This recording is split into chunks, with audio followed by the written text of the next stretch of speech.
Story time, story time. Now, we all know how important OERs are for our career.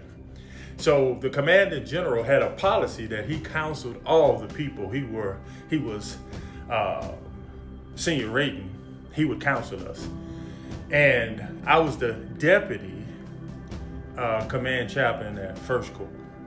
So I got all my stuff together and I just was going down there really to hear what he had to say and what he was going to give me, top block, center mass, whatever he was going to give me.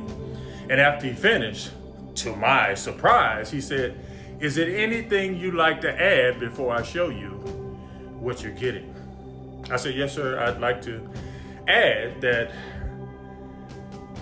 I'm the Islamic chaplain, the Muslim chaplain, and I run a service for 52 weeks out of a year for you.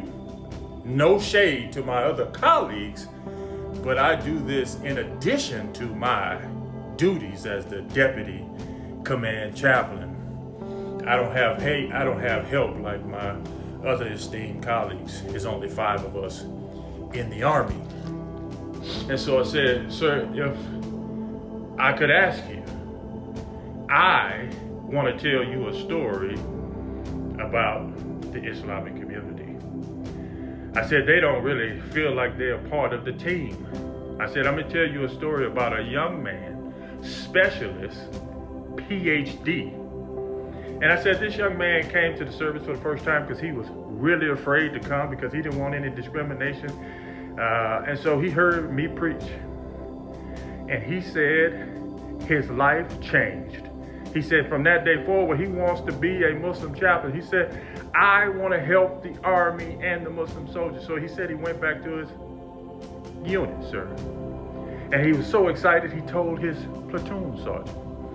And his platoon sergeant said, "Ha, just what we need, another terrorist in the Army." I said, "Sir, what I do for you is, and what I do for those soldiers is, that young soldier ended up in behavioral health. I go see him with no fanfare. I don't tell anybody, and I just go on about my business. But sir, if you would, I know you're a busy man, if you would, I would love if you came to the Islamic service to show those soldiers that our leaders care about them." He paused for a second. And he said, "Chaplain, I'll be there." So, when the Commander General says that, of course he's a busy man. Now it's time for me to be a good staff officer and follow up and make sure I get on his schedule. So he comes to the service. Oh my God, the 3 stars, bling and bling bling. He walks in the service. I didn't tell the soldiers, and they were shocked. What is the Commander General? So he came in, no fanfare. He got on the floor, brothers and sisters. He got on the floor. And listen to the big man bring that fire, though. I brung that fire. And then we stood in line, and he prayed with us. Oh my God. The proudest day that I have in the Army. I just got to be honest with you. The proudest day that I have in this uniform. And I've done some great stuff. But when my Commanding General comes down to show those young soldiers, we care about you, we love you. And so not only did he pray with us, surprise, surprise, he presented the big imam with an MSM in front of my community. My lip was quivering, my eyes were a little. Oh my God, the big man couldn't hold back. I was so proud for my soldiers. And I'll end with this. Some of those young soldiers came to me in private and cried in my arms. And they believed from that day that they were a part of the team. I love it. You see, leadership is not about income. Leadership is about outcome. Your life is a sermon. Be careful how you preach it. It's easy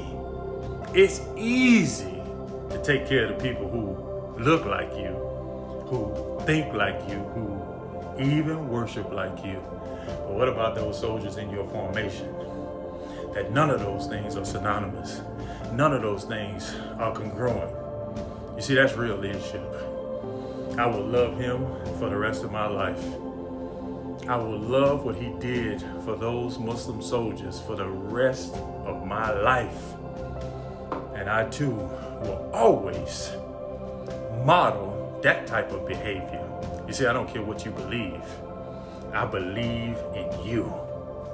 Hey, have a great day. You know I just got it in. You know I just got it in. But these stories are popping in my head because you know I got to put them in my book.